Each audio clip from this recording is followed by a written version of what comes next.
अस्सलाम वालेकुम। खालिद सैफुद्दीन आपके साथ 1 मार्च की कॉल लेकर। जनाब अली, आज का सेशन तो काफ़ी एक्साइटिंग रहा है, मगर मेरे हिसाब से काफ़ी कंफ्यूजिंग भी था, क्योंकि स्टार्टअप जो था वो भी हैरान कुन था, क्योंकि 43,800 लेवल को ऑनर करने की एक उम्मीद थी जो नहीं हुई, और फिर वो 43,645 तक चला गया। उसके बाद पूरा दिन तकरीबन कोई 1-1:30 बजे तक मार्केट 43,800 के नीचे नीचे या उसके पास ट्रेड करती रही। फिर मार्केट ने अचानक मूव बनाई। अगर हम प्रिसाइसली देखें तो शायद हम कॉरपोरेट अनाउंसमेंट्स को क्रेडिट कर सकते हैं ये मूव, और इंडेक्स जो है फिर 572 पॉइंट ऊपर चला गया, और 1:30 बजे से लेकर 3 बजे तक के वॉल्यूम देखें और 9:30 बजे से 1:30 बजे तक के वॉल्यूम देखें तो बड़ा वाज़ेह फ़र्क हमको देखने में मिला। तो ये एक थोड़ी सी कन्फ्यूजन है कि जब मार्केट 572 पॉइंट ऊपर आई है तो उसके तनासुब से ओवरवेलमिंग रिस्पांस स्टेक होल्डर्स का नज़र नहीं आया। अभी मेरे पास शायद नंबर उसके नहीं है फॉरेन इन्वेस्टर्स के, वरना मैं आपको वो नंबर भी बताता। तो ये एक चीज़ है जो हमें थोड़ी सी परेशान कुन लगी, क्योंकि अगर आप रिकवरी देखें तो 912 पॉइंट की रिकवरी है, तकरीबन लो से हाई तक बहुत बड़ी रिकवरी होती है, ये छोटी रिकवरी नहीं है।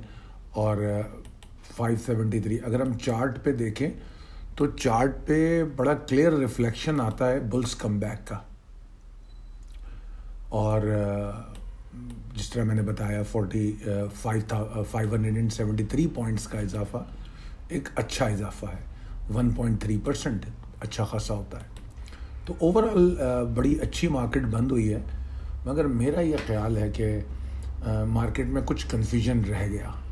अब चलते हैं प्रिसाइस लेवल्स की तरफ, वो अपडेट कर दिए गए तो इनको देख लीजिएगा।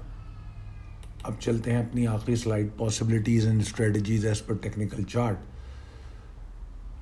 जिस तरह मैंने बताया चार्ट के हवाले से, तो मैं बुल्स के कमबैक को इग्नोर तो नहीं कर सकता, और आखिरी जो 2 सेशन है आज का और जुमे का, इन दोनों को अगर मैं देखूं तो मुझे ऐसा लगता है कि वॉल्यूम कम थे और जो स्लोइंग मोमेंटम पे पॉइंट करते हैं।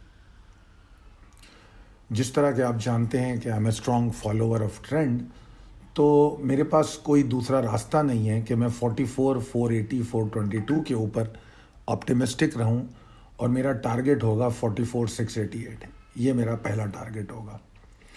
और जब ये 44, 688 के ऊपर ट्रेड करेगी तो मैं 44, 636 के नीचे स्टॉप लॉस लूँगा, और फिर मैं हद जो है 44, 892, 940 का जो लेवल है इस तक को मार्केट देखता हूँ। मगर एक बात और मैं यहाँ बता दूँ कि मुझे इस बात का बहुत शक है, जो मोमेंटम नज़र आ रहा है मुझे उसके हिसाब से, कि मार्केट हाई को टेस्ट करके एग्जॉस्ट करेगी। ये जो टारगेट लेवल दिए जा रहे हैं आपको, चाहे वो 688 हो या 892 हो, 892 से पहले एक 813 का लेवल है, वो भी एक बड़ा अहम लेवल है।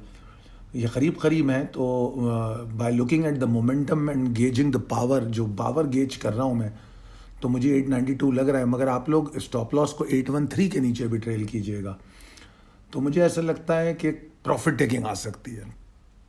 अच्छा, जब मैं आपकी कॉल लिख चुका और चार्ट को देख रहा था तो तब मुझे एक और चीज़ नज़र आ रही थी चार्ट पे, जो प्रोफेशनली शायद लिखी नहीं जा सकती, मगर मैं ऑडियो में कह देना मुनासिब समझूंगा कि 44, 480, 422 अगर तोड़ता है, ये जो मैंने आपको लेवल बताया है 44, 480, 422, तो फिर किसी सरप्राइज़ का वेट मत कीजिएगा, मार्केट डिप्रेस होगी। ये तो मैंने लिखा ज़रूर है, مگر جو آج کا پاور آف بلز تھا وہ ٹوٹل نل اینڈ وائڈ ہو جائے گا. یہ بھی ایک پاسبلٹی نظر آتی ہے by looking at the momentum, کیونکہ بلز نے گین تو بہت کیا ہے مگر اوور آل ابھی ٹرینڈ کو اسٹیبلش تو نہیں کیا ہے, تو لہٰذا اس بات کی پاسبلٹی نظر آتی ہے. تو لہٰذا دھیان سے ٹریڈ کیجیے گا. 422 کے نیچے اسٹاپ لاس لے کے آپ 688 کو اگر ٹارگٹ کر رہے ہیں بہت اچھی بات ہے, اور پھر 688 کے اوپر جب ٹریڈ کرے 636 کو اسٹاپ لاس لے کے اور اوپر ٹارگٹ کرے تو بہت اچھی بات ہے. ٹھیک ہے نا, اس طریقے سے تو be precise with the given level. انشاءاللہ اللہ نے چاہا تو آپ کامیاب ٹریڈ کریں گے. بہت شکریہ, اللہ حافظ.